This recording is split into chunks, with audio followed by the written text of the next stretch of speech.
I was standing in the corner of the Crimson Room, watching Gregory Lockhart, my boss, pat his nephew Trent on the shoulder while champagne glasses clinked around us.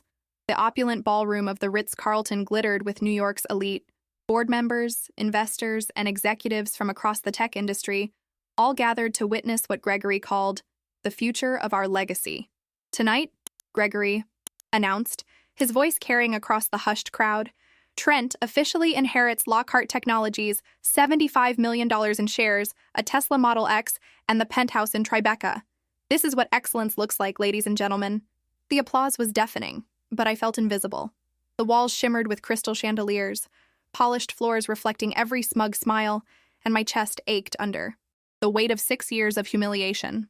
All my life, I'd been the quiet one, overlooked, underestimated, the intern with no brains, according to Gregory. I smoothed down my simple navy dress, purchased on sale specifically for tonight's gala, and took another sip of champagne. 6 years at Lockhart Technologies had taught me patience. 6 years of being the first to arrive and last to leave. 6 years of brilliant ideas attributed to others. 6 years of watching Trent fail upward while I remained stuck in place. Then the grand double doors opened, and Thomas Granger, the company auditor, stepped into the room. The crowd parted as he walked forward, a thick manila envelope clutched in his hand, his expression calm but resolute. The room quieted as he approached. Not Gregory or Trent, but me. "This belongs to her," he said simply, handing over the envelope and pointing directly at me. Trent's confident grin faltered. Gregory's face went pale, and in that moment, everything changed. My heart pounded, not with fear, but with a long-suppressed sense of justice finally taking form. This was the turning point, not just for me, but for everyone who had ever doubted me. My name is Avery Clark, and this is the story of how I found my voice in a world determined to silence me. Growing up in suburban Connecticut, I learned early that my accomplishments were invisible. My father, a brilliant mathematician who never quite reached his potential, pushed me toward perfection while simultaneously acting surprised whenever I achieved it. My mother, loving but distracted by her own unfulfilled ambitions, treated my successes as pleasant surprises rather than expected outcomes. "You're too quiet, Avery," she would say, tucking my honor roll certificates into a drawer. "People don't notice the quiet ones." I graduated summa cum laude from MIT with a dual degree in computer science and business, only to have my father remark that the job market is tough these days, instead of offering congratulations. When I landed the internship at Lockhart Technologies, one of the most innovative AI development companies in the country, my parents acted as though I'd won a participation trophy. "Don't get your hopes up," Dad said. "Those tech companies chew up young talent and spit them out." My first day at Lockhart, I wore a carefully selected pantsuit and arrived 30 minutes early. Gregory Lockhart himself conducted the orientation, his steel gray hair and piercing blue eyes giving him the appearance of a stern eagle. "We only hire the exceptional," he told our group of 12 interns. His gaze passed over me as though I were transparent. "Though some of you are clearly here to fill diversity quotas." 3 months into my internship, I developed an algorithm that increased processing efficiency by 18%. I submitted it through proper channels, created a detailed presentation, and waited for my moment. That moment never came. Instead, Trent Lockhart, Gregory's nephew, fresh out of Wharton with a mediocre GPA and a trust fund, presented my algorithm to the board. I sat in the back of the room, watching him stumble through explanations of code he clearly didn't understand, unable to answer technical questions that I could have addressed in my sleep. "That's my work," I told Gregory afterward, my voice barely above a whisper. He smiled, not unkindly but dismissively. "There's no my in a team environment, Avery. Besides, Trent has the presence the board responds to. You're more of a behind-the-scenes person, aren't you?" That night, I cried in my tiny studio apartment, surrounded by textbooks and half-empty takeout containers. I considered quitting but couldn't bear the thought of my father's knowing nod, his "I told you so" hanging unspoken between us. So I stayed, and I watched, and I learned. I learned that Gregory had founded Lockhart Technologies 30 years ago with his brother, Jonathan, Trent's father. When Jonathan died in a car accident 5 years ago, Gregory took over as CEO and chairman, promising to keep the company in the family. I learned that despite Trent's fast-track promotions, most employees rolled their eyes behind his back. I learned that the company's true innovation happened in the shadows, led by people like me, the quiet ones who did the real work while others took credit. And I learned about Thomas Granger. The company auditor, Thomas, was old school, precise, methodical, and incorruptible. In a world of digital shortcuts, he still carried a leather-bound ledger and insisted on paper trails. Gregory tolerated him because Thomas had been with the company since the beginning and knew where all the financial bodies were buried. Thomas noticed me during my second year. I was working late, cross-referencing financial data for a project when he appeared beside my cubicle. "You're Avery Clark," he said. Not a question. I nodded, surprised he knew my name. "You developed the Nexus algorithm." Again, not a question. I nodded, a lump forming in my throat. "Why did you let Trent take credit?" I looked down at my keyboard. "I didn't let him. It just happened." Thomas sat in the empty chair beside me, his weathered face kind but serious. "Nothing just happens at Lockhart, Avery. Everything is calculated. Everything is by design." He left me with that cryptic message and a business card with his personal number scribbled on the back. "If you ever need someone who sees the truth," he said quietly. For the next 4 years, I worked harder than ever. I advanced from intern to junior developer to systems analyst, though each promotion came slower than it should have, and with less fanfare than Trent's meteoric rise to vice president of innovation, a position created specifically for him. Gregory's small humiliations became routine. "Don't strain your little brain, Avery," he'd say in meetings, or, "Careful with the technical jargon. Avery might get confused." The office would titter, and I would smile tightly, swallowing my rage. Trent was worse, his privileged arrogance evolving into outright theft of intellectual property. My name disappeared from reports. My contributions vanished from presentations. My ideas emerged from Trent's mouth in executive meetings I wasn't invited to attend. "It's nothing personal," Trent told me once, catching me alone in the break room. "You're just not executive material, no presence, no vision." He leaned closer, his expensive cologne choking me. "No brains, really. Just a good worker bee." I said nothing. But that night, I called the number on Thomas Granger's card. "I need to talk," I said when he answered. "About the truth." "I've been waiting for this call," Thomas replied. "Meet me tomorrow, Barney's Coffee on 42nd. 7 a.m. And that's when everything began to change. Barney's Coffee was nearly empty at 7 a.m., just a few Wall Street types grabbing espressos before the market opened. Thomas sat in a corner booth, that same leather ledger open before him, 2 steaming mugs already on the table. "Black, 2 sugars," he said as I slid in across from him. "I notice things, Avery. That's my job." I wrapped my cold fingers around the mug. "Why did you want to meet?" "Because you're ready to hear what I've known for years." He closed his ledger. "Lockhart Technologies doesn't belong to Gregory or Trent. It belongs to the employees, and significantly, to you." My coffee nearly spilled. "What?" The original company charter, drafted when Gregory and Jonathan founded the business, included a unique profit-sharing structure. Innovations developed by employees are partially owned by those employees, with shares allocated based on contribution, not position. I frowned. "But that's not how it works now?" "No, because 3 weeks after Jonathan's death, Gregory amended the charter. Or rather, he forged an amendment, backdated to before Jonathan's signature could no longer be obtained." Thomas's eyes gleamed with quiet anger. I noticed the discrepancy immediately. The paper was wrong, the ink was wrong, and the date stamp was definitely wrong. "Why didn't you say something?" "To whom?" "Gregory controls the board. I needed evidence, and I needed someone with standing to challenge him." Thomas leaned forward. "Someone like the lead developer of the Nexus algorithm, which has generated approximately 62% of company revenue for the past 4 years. My head spun. "That's me. That's you. And according to the original charter, you own about 18% of Lockhart Technologies." He smiled grimly. "Which Gregory has been funneling to Trent through a series of shell corporations and falsified project attributions." I felt sick.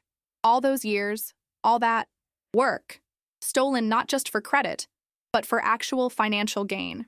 "I've been building a case," Thomas continued. "Paper trails, digital evidence, testimonies from early employees who remembered the original charter.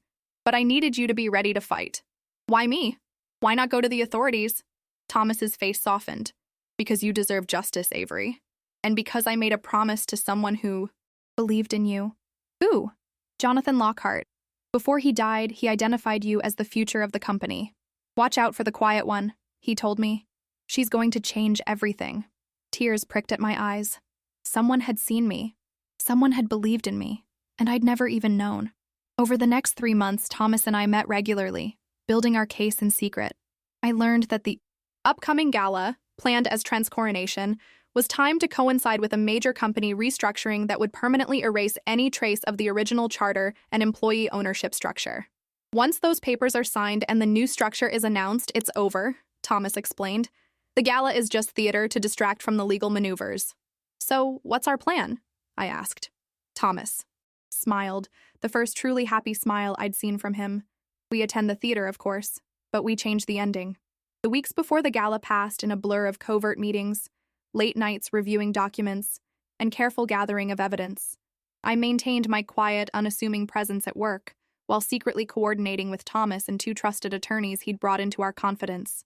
The night before the gala, I couldn't sleep. I stood at my apartment window looking out at the Manhattan skyline, thinking about all the moments I'd stayed silent, all the times I'd swallowed my pride and my rage. My phone buzzed with a text from Thomas. Everything in place. Tomorrow the truth comes out. I texted back, I'm scared. His reply came instantly. Being scared is human. Doing it, anyway, is courage. As dawn broke over New York, I made a promise to myself. This would be the last day Avery Clark went unheard. The last day the quiet one remained silent. I had no idea just how dramatically that promise would be fulfilled. The morning of the gala, I arrived at work like any other day. Early, unnoticed, my mind racing beneath a carefully composed exterior. The office buzzed with excitement about the evening's event. Administrative assistants coordinated last-minute floral arrangements while marketing executives fussed over press releases announcing Trent's new position. Avery! Gregory's voice boomed across the open workspace. My office, please! Heads turned as I made my way toward the corner office, its glass walls offering an unobstructed view of Manhattan. Gregory sat behind his massive desk, Trent lounging in a leather chair beside him. Sit. Gregory gestured to a smaller chair positioned lower than theirs. A power move I'd grown accustomed to. You'll be attending tonight, correct? Gregory's tone suggested this wasn't a question. Yes, sir. Good. We need someone to handle the presentation slides. He slid a USB drive across the desk. These are finalized. Don't mess with them. Trent smirked. Try not to crash the system, Brainiac. I took the drive, feeling its weight, literal and symbolic, in my palm. Anything else? Gregory studied me for a moment, his eyes narrowing slightly as if sensing something different in my demeanor. That's all. Just try to look presentable tonight. Walking back to my desk, I felt Trent's eyes following me. I inserted the USB drive into my computer, reviewing the slides that celebrated Trent's non-existent achievements and Gregory's visionary leadership. The final slide announced the restructuring, phrased as, exciting changes to propel Lockhart Technologies into the future. At 5:30 p.m., the office began emptying as people headed home to change for the 8-hour p.m. gala. I stayed, ostensibly to finalize the presentation, actually to meet Thomas one last time. He appeared at 6:15, looking strangely formal in a tuxedo rather than his usual rumpled suit. Everything ready? I asked. Thomas nodded, placing a sealed envelope on my desk. This contains copies of everything: the original charter, the forensic evidence of forgery, the financial trails showing diverted funds. The originals are with our attorneys, who will arrive at 9:30 right after Trent's big moment. My hands trembled as I tucked the envelope into my laptop bag. Are you sure about this, Avery? Once we do this, there's no going back. Gregory is powerful. He has connections. I've been invisible for 6 years, I said quietly. I'm ready to be seen. Thomas squeezed my shoulder. Jonathan would be proud. I'll see you tonight. At home, I stood before my closet, staring at the navy dress I'd purchased for the event. Simple, professional, forgettable. Exactly what Gregory expected. Behind it hung another dress, a crimson sheath I'd splurged on months ago but never had the courage to wear. Its color matched the company logo, matched the room where tonight's revelation would occur. I chose crimson. The Ritz-Carlton ballroom, branded as the Crimson Room for the evening, was transformed into a temple of corporate vanity. Lockhart Technologies logos projected onto walls, ice sculptures depicting the company's flagship products, waiters circulating with champagne and hors d'oeuvres. I arrived precisely at 8 p.m., slipping in quietly through a side entrance. Several colleagues did double takes as I passed, unaccustomed to seeing me in anything but muted colors and conservative cuts. Avery? Sarah from marketing blinked in surprise. You look different. Thank you. I accepted a champagne flute from a passing waiter, scanning the room for Thomas. He was by the bar, engaged in conversation with a board member, his eyes occasionally flicking toward the entrance. At 8:45, Gregory tapped a spoon against his glass, signaling for attention. The crowd hushed as he took center stage, Trent at his side looking every inch the golden air in his custom tuxedo and perfect smile. Friends, colleagues, esteemed partners, Gregory began, his voice warm with practiced sincerity. Tonight marks a momentous occasion for Lockhart Technologies. I positioned myself near the audiovisual equipment, ready for my assigned role with the presentation, while mentally preparing for what would follow. Gregory continued, "When my brother Jonathan and I founded this company, we dreamed of creating something that would outlast us. Tonight, that dream continues with the next generation." He placed his hand on Trent's shoulder. "My nephew has demonstrated exceptional vision and leadership." I bit the inside of my cheek to keep from laughing aloud at this blatant fiction. "Which is why the board and I are pleased to announce his appointment as Chief Executive Officer, effective immediately." Applause filled the room. I advanced the slides as rehearsed, each one showcasing Trent's supposed achievements, many of which were actually mine. "Additionally," Gregory continued, "to ensure Lockhart remains in capable hands, Trent will receive controlling shares of the company, valued at approximately $75 million. More applause. I advanced to the slide showing a pie chart of the new ownership structure. "And because every king needs a castle," Gregory added with a chuckle, "the company is gifting Trent our Tribeca penthouse property and, of course, the keys to a brand new Tesla Model X." On cue, I displayed the final slide, an image of Trent beside the luxury vehicle, the penthouse visible in the background. The crowd oohed appreciatively. "Before we formalize these arrangements," Gregory said, "I'd like to take a moment to acknowledge the team that got us here." What followed was 5 minutes of Gregory thanking board members, investors, and executives, but not a single mention of the I, developers, engineers, or analysts who'd created the actual products generating Lockhart's billions. Not a word about the quiet ones who made everything possible. Not a word about me. As Gregory wrapped up his speech, I checked my watch. 9:25 p.m. 5 minutes until Thomas's attorneys were scheduled to arrive. My heart hammered so loudly I was certain everyone could hear it. "And now," Gregory announced, "I invite everyone to raise their glasses as Trent signs the official transfer documents." A table was brought forward, a leather portfolio placed upon it. Trent stepped up, golden pen in hand, his smile triumphant as he prepared to sign documents taking ownership of my work, my innovations, my rightful shares. The massive double doors at the back of the ballroom opened. Thomas Granger entered, accompanied not by attorneys but by 2 police officers in uniform and a woman I recognized as the Manhattan District Attorney. The crowd parted automatically, murmurs rippling through the assembled guests. This wasn't part of our plan.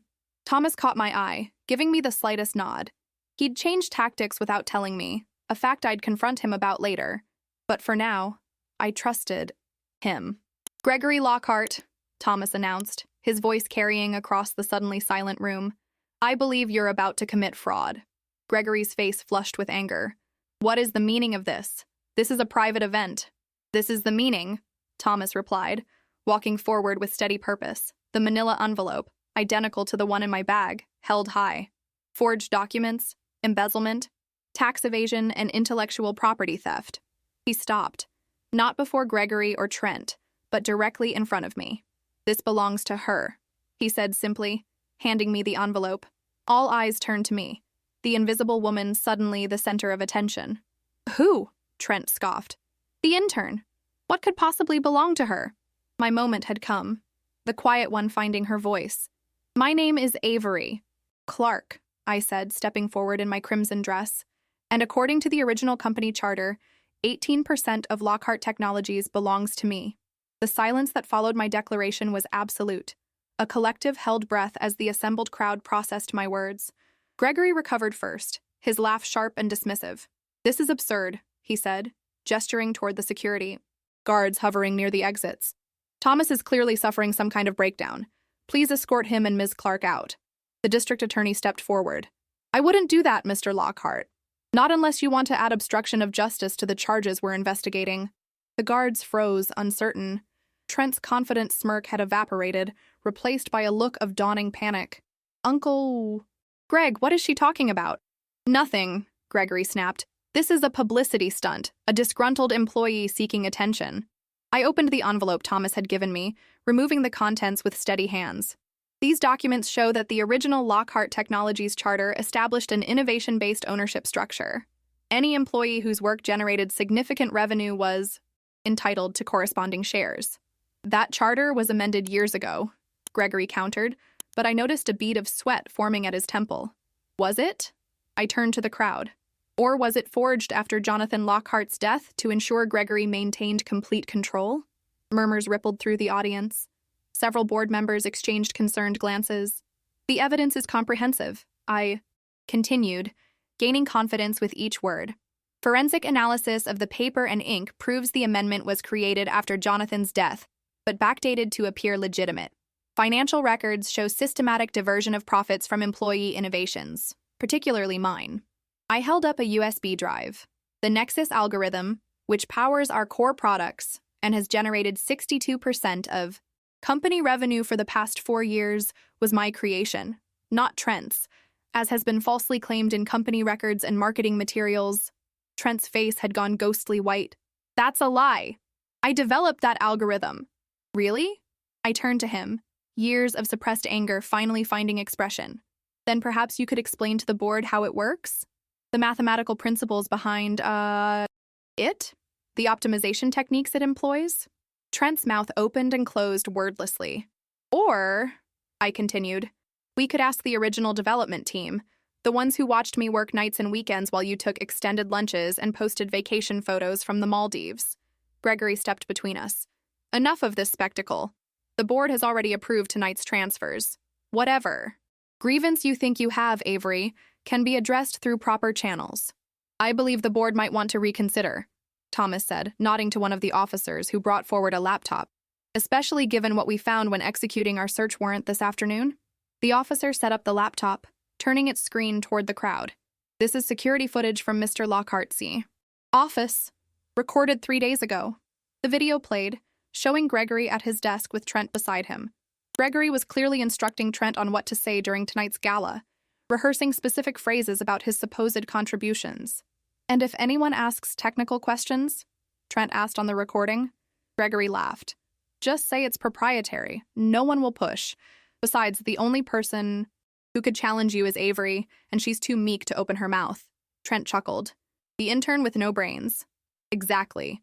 Once tonight is done, we'll ease her out of the company. A restructuring casualty. No severance. The footage continued, showing Gregory opening his safe and removing documents. The original charter, I realized with a shock. After tonight, these go through the shredder. No paper trail, no problem. As the video ended, the ballroom erupted in chaos. Board members huddled in urgent conversation. Investors pulled out phones, some already calling their attorneys. Employees stared at Gregory and Trent with expressions ranging from shock to vindication. Across the room, I locked eyes with Sarah from marketing, who had witnessed my humiliation for years. She raised her champagne glass in a small salute, her expression clearly saying, "About damn time." "Mr. Lockhart," the district attorney said calmly, "we'll need you to come with us to answer some questions." "This is outrageous," Gregory sputtered. "I built this company. You can't." "Actually," interrupted Eleanor Winters, chair of the board, stepping forward with steel in her voice, "Jonathan and you built this company, and it appears you've been systematically dismantling his legacy since his death." She turned to me. "Ms. Clark, the board would like to review all your evidence immediately." I nodded. "Of course." Gregory's face contorted with rage. "You ungrateful little—" He lunged toward me, but one of the officers intercepted him, firmly restraining his arms. "Assaulting an employee in front of witnesses would be unwise," the officer advised quietly. As Gregory and Trent were escorted from the ballroom, the shock of what had just occurred began to settle over me. 6 years of invisibility had ended in 20 minutes of complete exposure. I felt simultaneously exhausted and exhilarated. Thomas approached, his expression concerned. "Are you all right? I should have warned you about the police involvement." "Why didn't you?" "Gregory has spies everywhere. The fewer people who knew, the better the chance of success." He hesitated. "Are you angry?" I considered the question. watching as the party dissolved around us, the carefully orchestrated celebration transforming into impromptu crisis management meetings. No, I finally answered. I'm just processing. Eleanor Winters approached with several board members in tow. Ms. Clark, we need to talk. Privately. The next few hours passed in a blur of questions, document reviews, and hurried consultations with attorneys who materialized with remarkable speed. By midnight, a temporary agreement had been reached. Operations would continue under board supervision, while a full investigation was conducted. As for me, I was placed on paid administrative leave, not as punishment, but to allow me time to prepare for what would inevitably become a complex legal battle. The board's preliminary position acknowledged my claim to a significant ownership stake, pending full verification of the evidence. At 2 a.m., I finally left the hotel, declining offers of a company car in favor of fresh air. Thomas walked beside me, his expression thoughtful. What happens now? I asked as we reached the corner of 50th and Lexington. Now comes the hard part, he replied. Legal proceedings, depositions, possible criminal charges for Gregory and Trent. The company will likely face restructuring, and there may be additional victims of similar fraud who come forward. I nodded, suddenly aware of the magnitude of what we'd unleashed. Do you think we did the right thing? Thomas smiled, his weathered face gentle in the glow of streetlights. Jonathan once told me that the measure of right action isn't in its ease, but in its necessity. This was necessary, Avery. Not just for you, but for everyone who was silenced. A taxi pulled up and Thomas opened the door for me. Get some rest. Tomorrow is the first day of a very different life. As the taxi pulled away, I watched Thomas through the rear window. This quiet, principled man who'd seen me when no one else did. I realized I still had so many questions about his relationship with Jonathan, about why he'd chosen to champion my cause. But those questions would wait.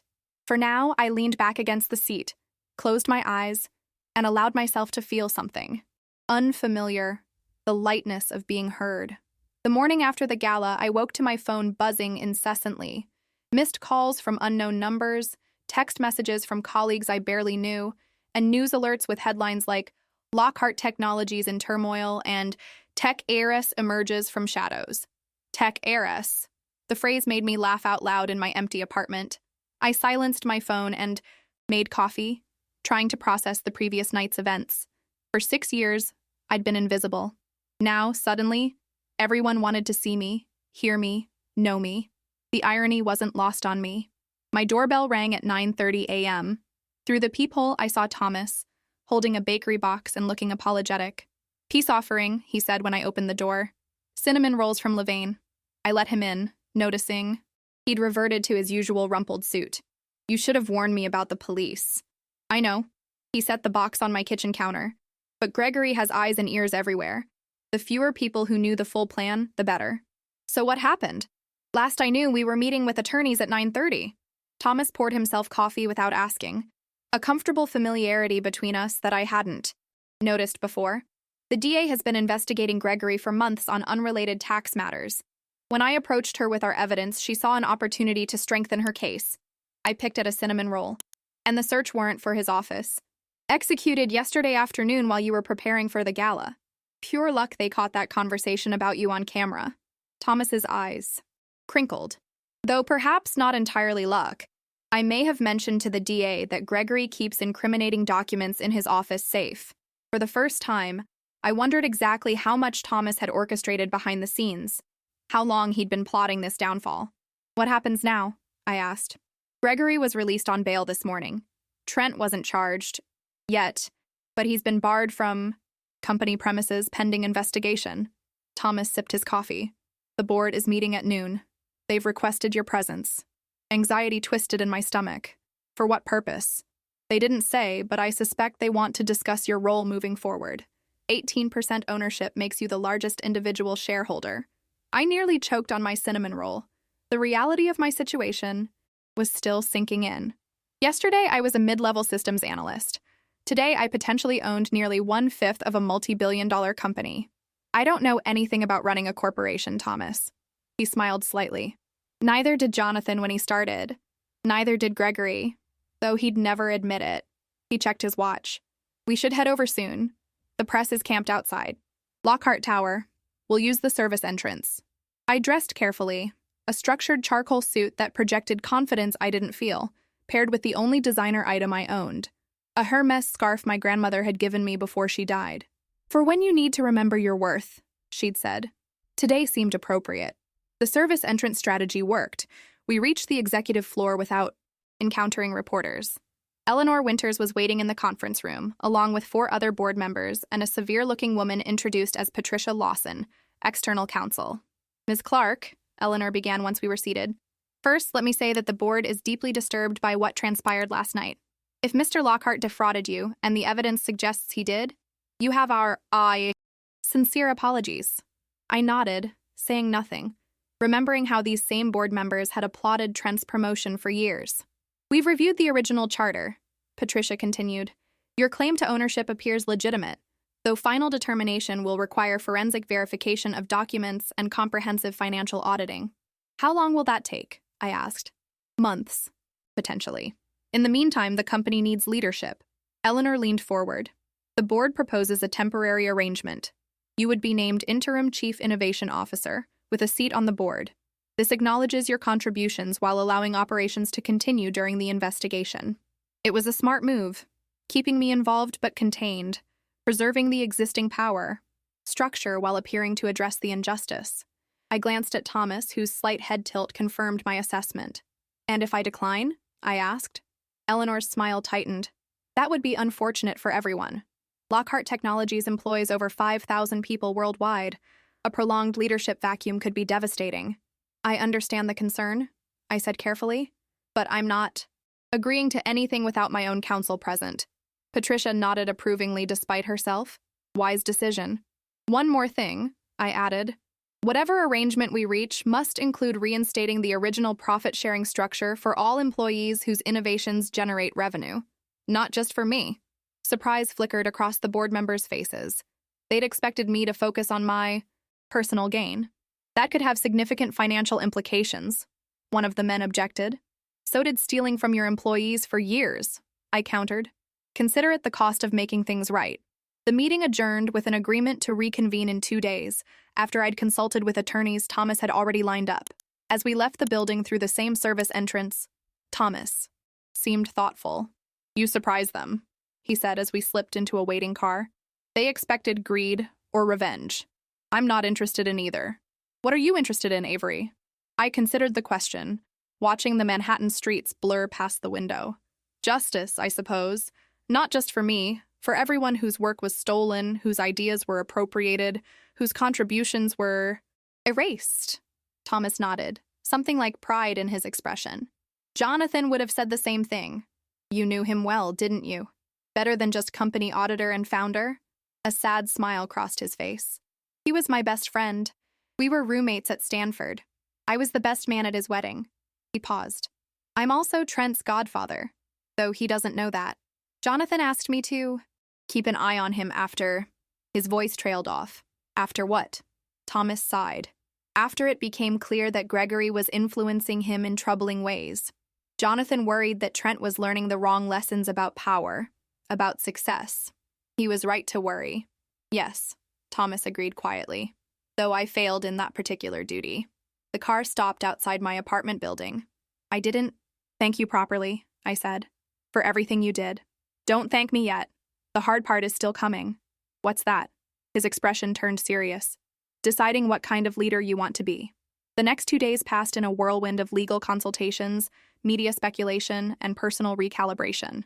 I ignored the reporters who discovered my address, declined all interview requests, and focused on understanding exactly what I was fighting for.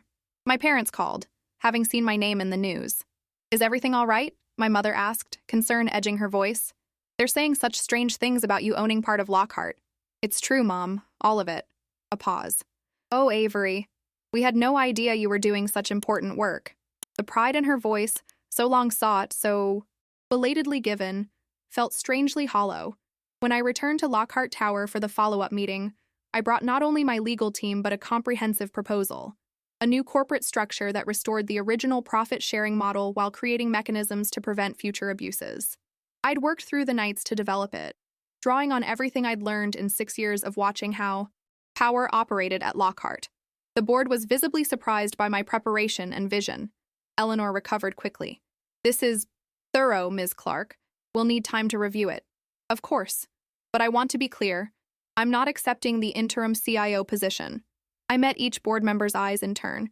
Either we rebuild Lockhart Technologies properly, with transparency and fairness at its core, or I'll pursue my ownership claim through the courts, no matter how long it takes. It wasn't a bluff. After years of swallowing my voice, I'd found it, and I wasn't about to go silent again. The resulting negotiations lasted 17 hours, spread over 3 days. By the end, we reached an agreement that satisfied all parties. I would become Chief Technology Officer with voting rights on the board. The profit-sharing model would be reinstated, and an independent committee would oversee the transition while investigating all past instances of intellectual property misattribution. As we signed the final documents, Eleanor pulled me aside. I underestimated you, Avery. Most people would have taken the money and run. I'm not most people. Clearly. She offered her hand. I think we're going to work well together. I accepted the handshake, recognizing it as the beginning of a complex professional relationship rather than a friendship. Eleanor had protected the board's interests throughout the negotiation, as she should have. I respected her for it, even as I remained wary. My first official day as CTO, I arrived at Lockhart Tower through the front entrance, nodding to the reporters, still lingering outside. The security guard, who had never bothered to learn my name, now stood at attention. Good morning, Ms. Clark. Inside, the atmosphere was charged with uncertainty. Employees watched me cross the lobby, their expressions ranging from curiosity to concern to cautious hope. News of Gregory's arrest and my ascension had created a power vacuum that left everyone unsettled. Thomas met me at the elevator. Ready? I took a deep breath, thinking of all the mornings I'd entered this building feeling invisible, all the ideas that had been stolen, all the credit that had been misappropriated. Ready. The elevator doors opened on the executive floor, a space I'd rarely been permitted to enter. My new office, previously Gregory's, waited at the end of the hall, its glass walls offering that same spectacular view of Manhattan. I paused before entering. This isn't right. Thomas frowned. What do you mean? This office. It's a symbol of everything that was wrong with Lockhart. The isolation, the hierarchy, the distance from actual innovation.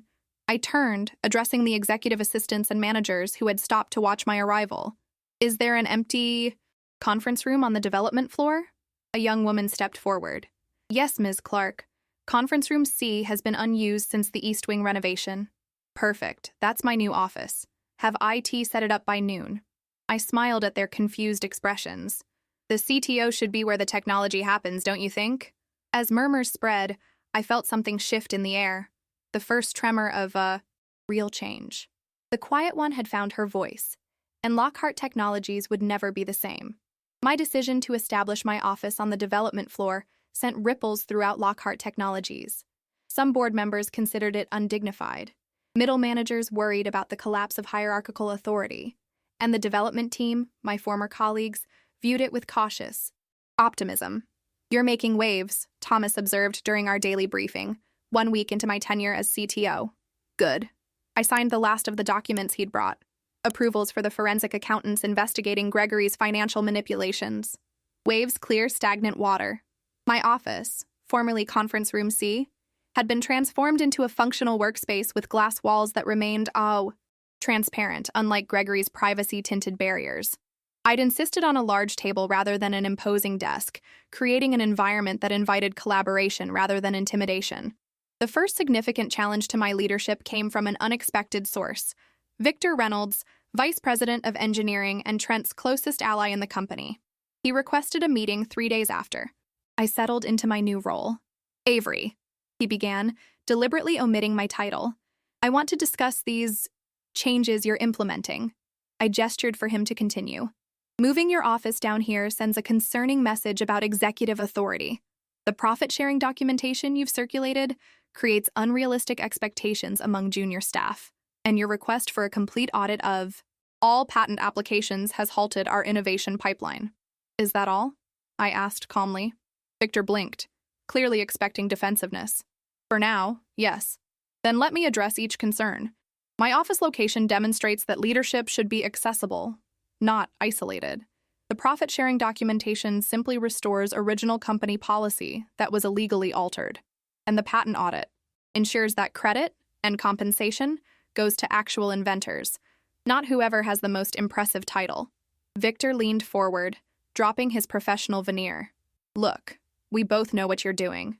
This revenge tour might feel satisfying, but it's destabilizing the company. The board won't tolerate it forever. I met his gaze steadily. This isn't revenge, Victor. It's correction.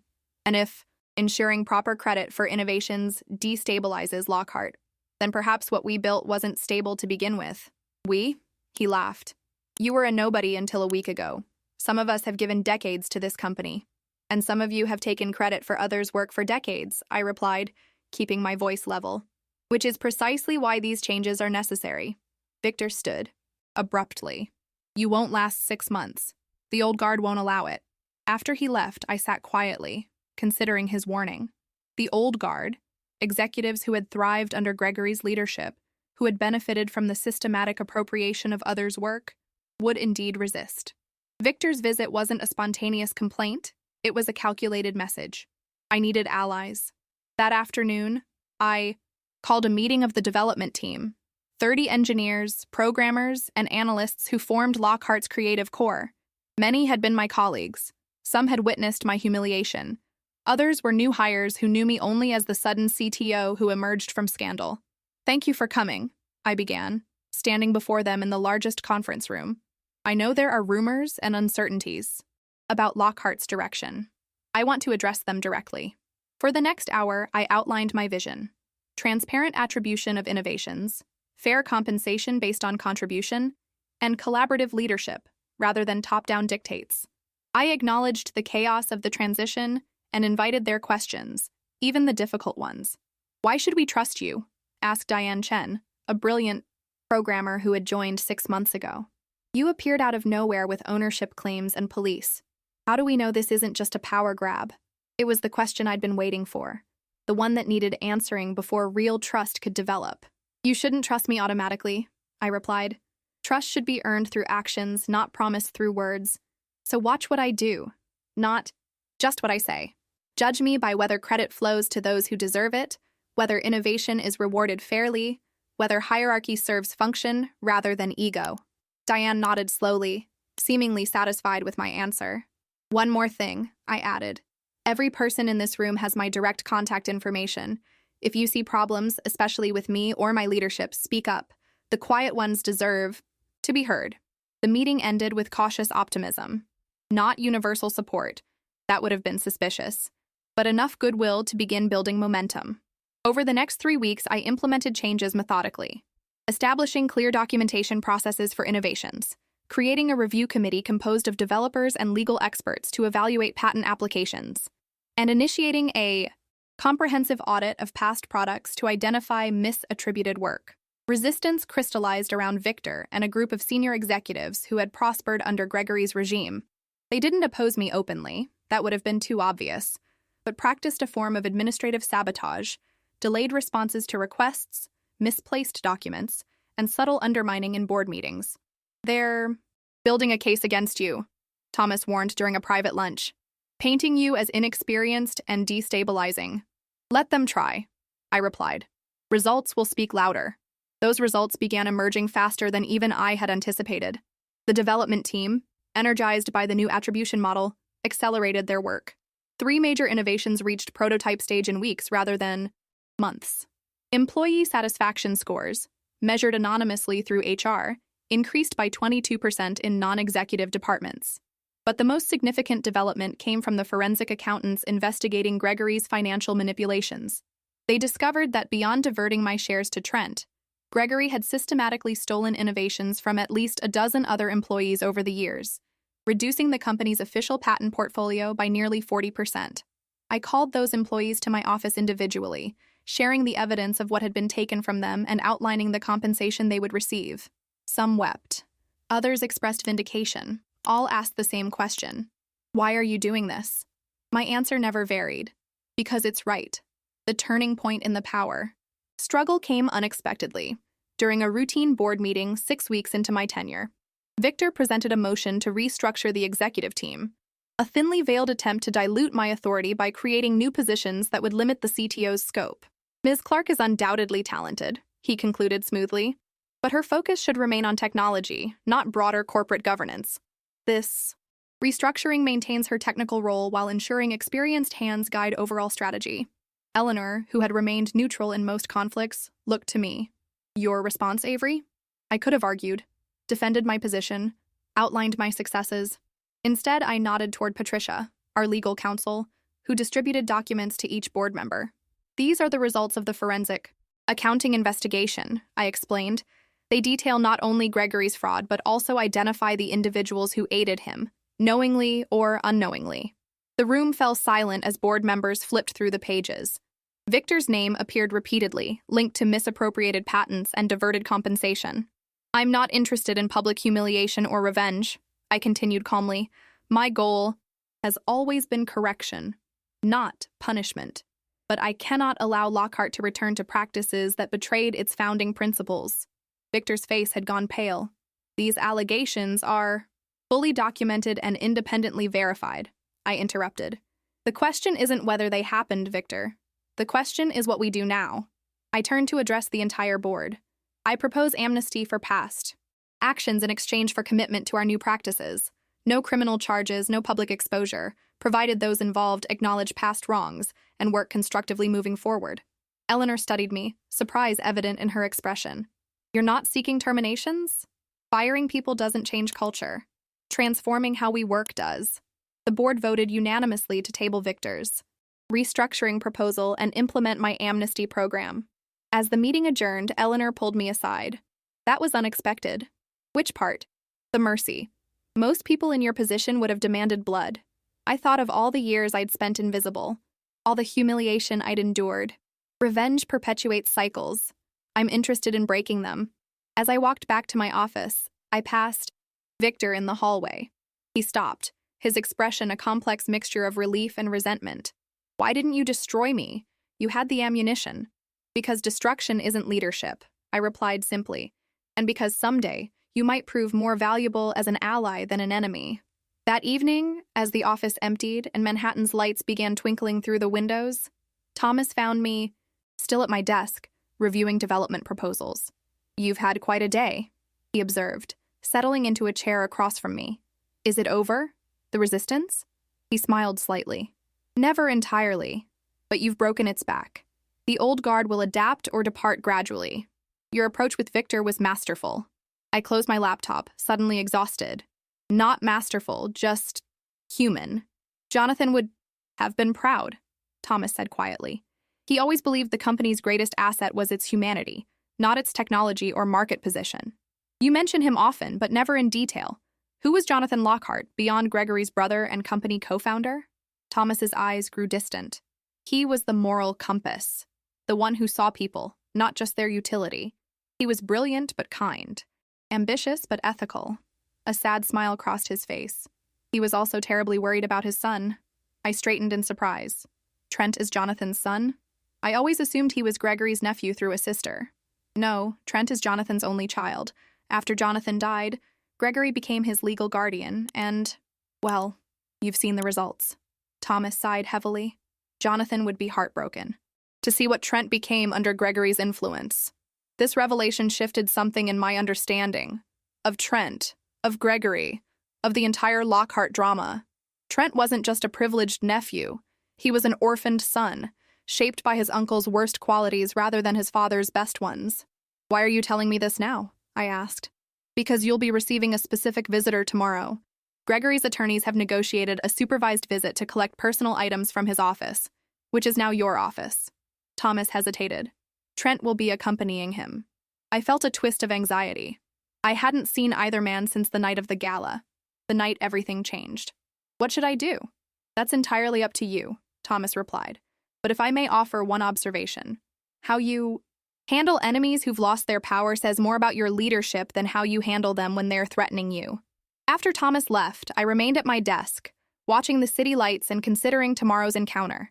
For 6 years, Gregory and Trent had been the architects of my invisibility, the voices that dismissed and diminished me. Tomorrow, they would enter my space, diminish themselves. The question wasn't what I would say to them. The question was what kind of leader, what kind of person I wanted to be. At precisely 10:00 a.m., my assistant's voice came through the intercom. Ms. Clark, Mr. Lockhart and his nephew are here with their attorney and the security escort. I took a deep breath, straightened the papers on my conference table, and adjusted my grandmother's Hermes scarf. Send them in. The door opened and Gregory entered first, visibly thinner, his imperious bearing diminished by legal troubles and public disgrace. Trent followed, his once confident swagger replaced by sullen defensiveness. Behind them came a sharp-suited attorney and 2 security guards, as per the court-approved arrangement. Gregory stopped short when he saw me, seated behind the table that had replaced his massive desk. His eyes darted around the transformed space, walls now covered with transparent whiteboards displaying development timelines, rather than his collection of awards and golf photographs. "Well," he said finally, "you've made yourself at home." I didn't rise. "The boxes on the side contain your personal effects. Security has verified there. Are no company documents included. You have 30 minutes, as agreed." Gregory's attorney stepped forward. "My client would prefer to conduct this without your presence, Ms. Clark." "I'm sure he would. However, the agreement specifies that a company executive must be present during the removal of items." I gestured to the chairs. "Please proceed." Gregory moved to the boxes while Trent lingered, near the door, avoiding eye contact. The attorney hovered anxiously as Gregory examined the contents, occasionally removing a photo frame or small memento. "You've been busy," Gregory said suddenly, not looking up from the boxes. "The board seems quite taken with your reforms." I said nothing. "It won't last, you know." He straightened, fixing me with the intimidating stare that had once made me shrink into invisibility. "They're humoring you because of the scandal, but once the dust settles, they'll revert to type. Corporate culture doesn't change because one little girl stamps her foot." 6 months ago, his words would have cut deep. Now, they revealed only his own diminishment. "Is that what you think happened, Gregory? That I stamped my foot? You got lucky, found yourself a white knight in Thomas, leveraged a technical loophole, and rode a wave of corporate guilt." His smile was cold. "But luck runs out." I studied him. This man who had seemed so powerful, so untouchable for years. It wasn't luck. It was patience, diligence, evidence. All the qualities you dismissed while promoting mediocrity, wrapped in confidence. Trent flinched visibly at this, still hovering by the dower. "You've lost everything that matters to you, Gregory," I continued calmly. "Not because I took it, but because you built your success on theft and lies. Those foundations never hold." Gregory's face flushed with anger. "You self-righteous little—" "That's enough, Mr. Lockhart," his attorney interrupted sharply. "Remember the terms of your release." Gregory composed himself with visible effort, returning to the boxes. Trent finally moved into the room, approaching the window to stare out at the Manhattan skyline. "I thought I'd feel more," Trent said suddenly, his back still turned. "When I imagined losing all this, I thought I'd be destroyed. But I mostly feel relieved." I hadn't expected this. Neither had Gregory, whose head snapped up in surprise. Trent turned, meeting my eyes directly for the first time. "Did you know my father, Jonathan?" "No," I replied. "I joined after his death. I barely knew him either. I was 12 when he died. Uncle Greg became my world after that." Trent's laugh held no humor. "He taught me that worth came from power, from making others feel small, from taking what you wanted. I was a good student." Gregory slammed a photo frame back into the box. "This is hardly the time for soul-searching, Trent." "When would be the time? During your trial? During mine, if they decide I was complicit?" Trent's voice carried a bitterness I'd never heard from him before. "I don't even know what I actually accomplished here and what was stolen for me. Do you have any idea how that feels?" The question hung in the air, directed at Gregory, but somehow including me in its reach. I considered my response carefully. "Yes," I said finally. "I know exactly how it feels to question your own accomplishments, to wonder if you're worthy of recognition. The difference is that I was made to doubt real achievements, while you were given credit for things you never did." Trent nodded slowly. "That's fair," Gregory scoffed. "For God's sake, Trent, stop groveling. This melodrama won't save your trust fund." "My trust fund is already gone, Uncle Greg. The lawyers took most of it, and litigation will take the rest." Trent's posture straightened slightly. "What I'm trying to save is some shred of dignity." The attorney checked his watch. 10 minutes remaining, Mr. Lockhart." Gregory hurriedly gathered the last few items, pointedly ignoring both Trent and me. As he prepared to leave, he paused at the door, turning back with a final venomous glare. "Enjoy it while it lasts, Avery. The board will tire of your righteous act soon enough." After they left, I sat quietly, processing the encounter. Gregory remained unrepentant, still viewing the world through a lens of power and domination. But Trent had surprised me. Whether his, apparent remorse was genuine or merely a tactical adjustment to changed circumstances remained to be seen. Thomas appeared in my doorway an hour later. I hear you had visitors. News travels fast. It's a small building when you're at the center of it. He settled into a chair. How did it go? I recounted the conversation, including Trent's unexpected comments. Interesting, Thomas mused. Jonathan always believed there was hope for Trent, that Gregory's influence could be overcome. He looked thoughtful. Perhaps he was right. Or perhaps Trent's just adapting to his new reality, I countered. Either way, it's not my concern. My focus is rebuilding Lockhart. Thomas studied me for a moment. Is that enough, Avery? Building a better company? What do you mean? I mean that companies, even good ones, aren't ends in themselves. They're means to create something meaningful in the world. He leaned forward. What's the purpose of Lockhart Technologies under your leadership? What problem does it solve beyond its own existence? The question caught me off guard.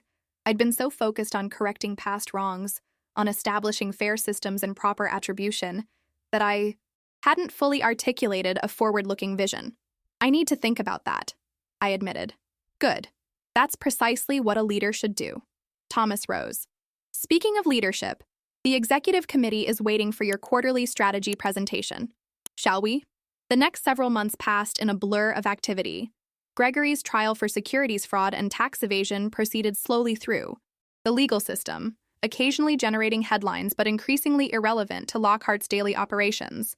The company stabilized under new leadership, with the profit-sharing model creating unprecedented motivation among development teams. My relationship with the board evolved from wary cooperation to genuine respect, as quarterly results exceeded projections. Even Victor gradually shifted, from resistance to reluctant collaboration, especially after his amnesty agreement removed the threat of personal legal consequences. But Thomas's question continued to haunt me. What was Lockhart's purpose beyond its own success? What problem were we solving in the world? The answer began forming during a late-night conversation with Diane Chen, the programmer who had challenged me in that early meeting. We were reviewing a new algorithm for data processing when she mentioned its potential applications in educational technology.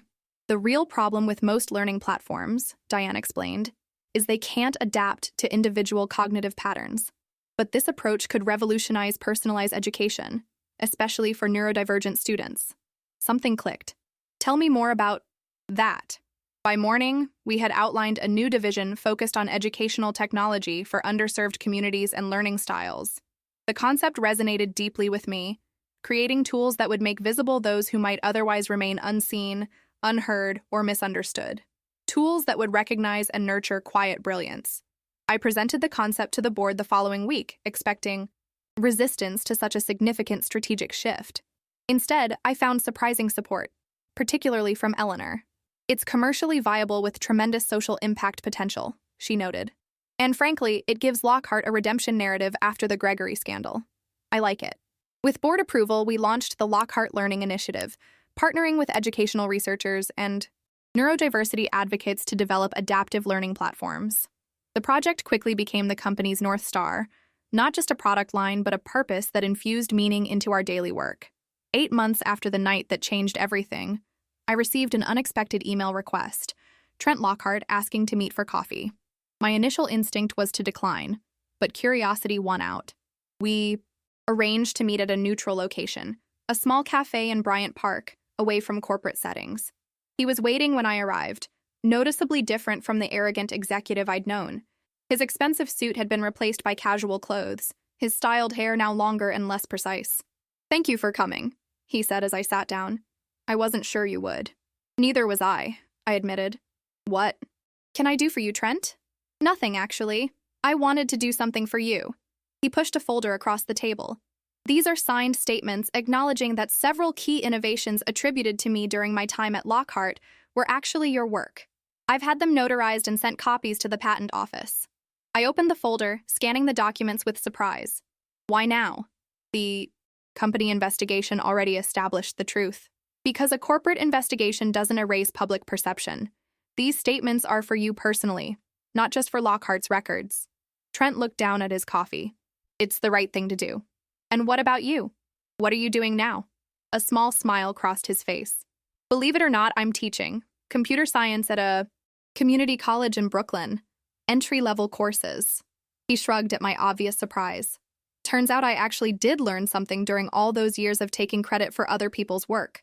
Not enough to be brilliant, but enough to help beginners. That's unexpected. Tell me about it. Trent's laugh sounded genuine for perhaps the first time in all the years I'd known him. The irony is I'm happier now than I ever was at Lockhart. I hated that job, hated who I was becoming. I just didn't know how to escape. I studied him, searching for insincerity but finding none. And Gregory? Do you still see him? No. His trial continues, but I've cut ties. The therapist I'm seeing says it's healthier that way. He hesitated. Do you know that Thomas visits him every week? Despite everything, Thomas still shows up. This was news to me.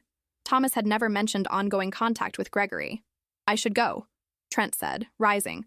I just wanted to give you those papers personally and to say, I'm sorry. For everything. As he turned to leave, I called after him. Trent. He paused. Your father would be proud of who you're becoming now. His eyes widened in surprise. You didn't know him. No, but I know people who did. Who remembered the man he was? Not just the businessman. Trent nodded, a complicated emotion crossing his face. Thank you for saying that. After he left, I remained at the cafe, reflecting on our conversation and the strange, unexpected turns life had taken. The quiet one had found her voice. The golden boy had found humility. The company had found purpose. Not endings, I realized, but beginnings, complex, unpredictable, and filled with possibility. 1 year to the day after the gala that changed everything, Lockhart Technologies hosted a different kind of event. Not a glittering showcase of wealth and power, but a purposeful gathering focused on the launch of our adaptive learning platform. The guest list included educators, researchers, advocates for neurodivergent learners, and the development team who had brought the vision to life. I stood in the corner of the room, the Azure space, as we'd renamed it after removing the Crimson Room's associations with Gregory's regime, watching conversations flow among people united by a shared purpose rather than corporate hierarchy. Quite different from last year, Eleanor commented, appearing beside me with 2 flutes of champagne. She handed me one. No crystal chandeliers, no Tesla giveaways, but somehow more substantial. I smiled, accepting the glass. Different values, different celebrations. Our relationship had evolved considerably over the past year. The initial wariness had transformed into a productive professional partnership built on mutual respect. Eleanor's business acumen complemented my technical vision, creating a leadership dynamic that served Lockhart better than Gregory's autocratic approach ever had. The board is impressed with the quarterly numbers, she continued. The learning initiative is projected to surpass original revenue estimates by 30%. It's not just the numbers, I replied. It's the impact.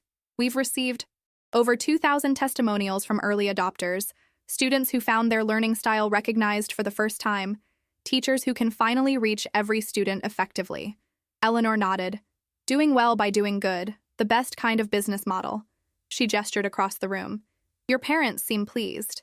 My mother and father stood near the demonstration area, my mother explaining something animatedly to a group of educators, while my father listened with uncharacteristic attentiveness. After years of measured approval and tempered expectations, they had finally witnessed my achievements in a context they couldn't minimize or misunderstand. They're adapting, I said. It's a learning curve for all of us. A soft chime indicated the presentation was about to begin. I excused myself and made my way to the small stage at the front of the room, noticing Thomas standing near the entry, giving me an encouraging nod. Welcome, everyone, I began once the room quieted. 1 year ago, Lockhart Technologies stood at a crossroads. We could have continued on a path defined by old values, hierarchy, exclusivity, and the visibility of a few at the expense of the contributions of many. Instead, we chose a different direction. I gestured to the screens displaying our adaptive learning platform. What you see here isn't just new technology. It's a new philosophy, one that recognizes brilliance comes in many forms, that the quietest voice in the room might offer the most profound insight, that success isn't measured by who gets credit, but by the difference we make in people's lives. As I continued outlining the features and potential applications of the platform, I caught sight of an unexpected face at the back of the room. Trent had slipped in quietly, standing against the wall, listening intently. Our eyes met briefly, and he offered a small, genuine smile. Not the practiced charm of old, but something more authentic. After the formal presentation and demonstration, the event transitioned to a reception where guests could explore the platform hands-on. I was speaking with a group of educational researchers when Thomas approached, accompanied by a woman I didn't recognize. Elegant, silver-haired, with intelligent eyes that looked oddly familiar. "Avery, there's someone I'd like you to meet," Thomas said. "This is Margaret Lockhart, Jonathan's widow and Trent's mother." I couldn't hide my surprise. "Mrs. Lockhart, I didn't know you were coming. Please, call me Margaret." Her voice was warm, but carried a quiet strength.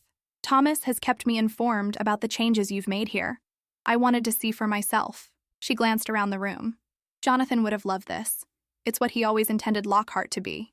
Purposeful, ethical, innovative." "You never visited when Gregory was in charge?" I asked. A shadow crossed her face. "After Jonathan died, Gregory made it clear I wasn't welcome. He took control of Trent's upbringing, the company, everything." She smiled sadly. "I fought in court, but Gregory had resources, connections. Eventually, I had to step back for Trent's sake. The legal battles were tearing him apart." This revelation added another layer to the complex Lockhart history. A mother separated from her son, a widow erased from the company narrative. "I've reconnected with Trent recently," Margaret continued. "It's been healing for both of us." "He's here," I said, nodding toward the back of the room where Trent was engaged in conversation with one of our developers. Margaret's eyes brightened. "Yes, we came. Together. His idea, actually. He wanted me to see what Lockhart has become under your leadership." She touched my arm lightly. "Thank you for that unexpected gift." As Margaret moved to join her son, Thomas remained beside me, his expression thoughtful. "She reached out to me after the gala last year. We've been in regular contact since." "Like your weekly visits to Gregory?" I asked, unable to keep a hint of accusation from my voice. Thomas didn't seem surprised that I knew. "Yes, though for different reasons." "Which are?" "Margaret needs healing after years of being silenced and pushed aside. Gregory needs—" He paused, searching for the right words. "Accountability delivered with humanity. Someone to remind him that his actions have consequences, but also that redemption remains possible." "Do you believe that? That Gregory can redeem himself?" Thomas considered the question seriously. "I believe in the possibility. Whether he embraces it is his choice. Jonathan always insisted that we're defined not by our worst mistakes, but by how we respond to them." His eyes crinkled. "He would have approved of how you've responded to being underestimated and overlooked all those years." As the evening progressed, I found myself observing the gathering with a sense of quiet satisfaction. The room contained multiple interconnected stories of transformation. Developers whose innovations were now properly attributed and rewarded. Board members who had embraced a more ethical business model. Margaret and Trent rebuilding their relationship, and me, the once invisible woman now, visible on her own terms. Near the end of the event, I stepped onto the small balcony for a moment of quiet reflection. The Manhattan skyline glittered against the night sky, beautiful and indifferent to the human dramas played out in its towers. "Quite a view," said a voice behind me.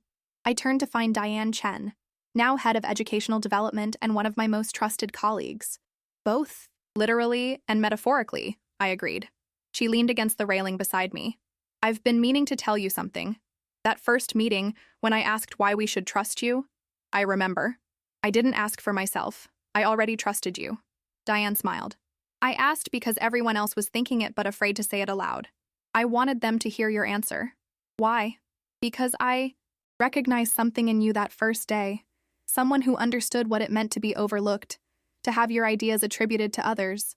Someone who wouldn't perpetuate that cycle." She shrugged lightly. I was right. Inside, the event was concluding. I could see Thomas chatting with my parents, Eleanor speaking with educational researchers, and Trent introducing his mother to former colleagues. All these separate narratives converging into a single story of renewal. "We should head back in," I said. "In a minute." Diane turned to face me directly. "First, I have a question. After everything you've accomplished this year, the company transformation, the successful platform launch, the cultural shift, do you still feel like the quiet one?" I considered her question, thinking about the journey from invisibility to leadership, from silence to voice. "I'm still quiet by nature," I said finally. That hasn't changed. But I've learned that quiet doesn't mean invisible, that being heard isn't about volume, but about value. And have you found that value? In yourself? I smiled, touching my grandmother's scarf, my talisman of worth. I think I always had it. I just needed to remember. When we returned to the main room, the gathering was transitioning to its conclusion. As Chief Technology Officer, it fell to me to deliver the closing remarks. I stepped onto the small stage one last time, looking out at this diverse assembly, colleagues, educators, family, even former adversaries. As we conclude this evening, I'm reminded of something my grandmother once told me. The world is full of noise, Avery. The trick isn't to shout louder, but to say something worth hearing. I paused, feeling the truth of those words more deeply than ever before. At Lockhart Technologies, we're committed to creating tools that help every voice be heard, every mind be recognized, every contribution be valued, not because we need more noise, but because we need more truth.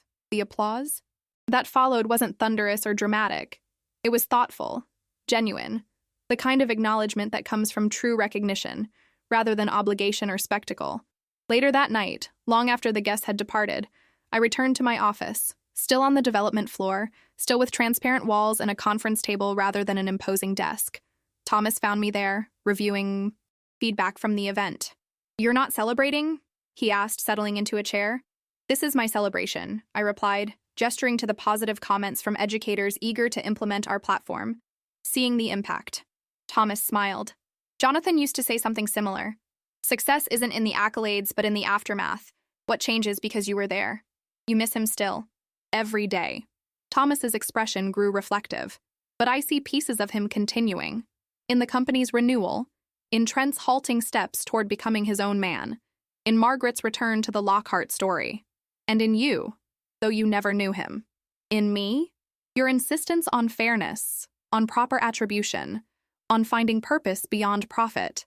Those were Jonathan's values too." Thomas reached into his jacket and withdrew a small velvet box, "which is why I think he would want you to have this." I opened the box to find a simple silver pin, the original Lockhart Technologies logo from before the company went public.